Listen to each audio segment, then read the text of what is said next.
Juda ham muhim bo'lgan bir narsa eskicha deyishlik Qur'onni. Xalqimiz orasida bor, juda ko'p tarqalgan. Eskichaga bordi, eskicha yodlayapti, eskicha deb ishlatishadi Qur'onga. Bu juda ham og'ir bo'lgan narsa bu. Qur'on qanaqasiga eskicha bo'lishi mumkin? Qur'on hech qachon eskirmaydi, hech qachon eskicha emas. Qiyomatgacha keladigan odamlarga foydali bo'lgan kitob bu. Hech qachon eskirib qolmaydi. Jannatda qilinadigan yagona ibodat Qur'on tilovati bo'ladi. Ya'ni jannatda ham Qur'on tilovat qilinadi. Qur'onni jannatdagi oyatlari tafsir qilinadi, tushuniladi o'sha yerda. Qur'onni eskicha deyishlik va buni bilib turib bunaqa deyishlik juda og'ir gunoh.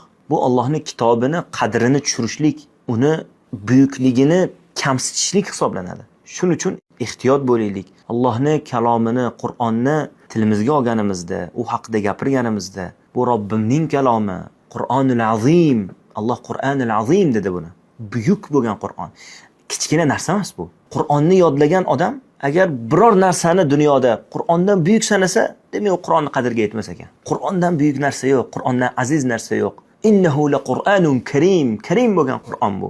Va innahu lakitabun aziz, aziz bo'lgan kitob bu. Shuning uchun ehtiyot bo'laylik bu masalada.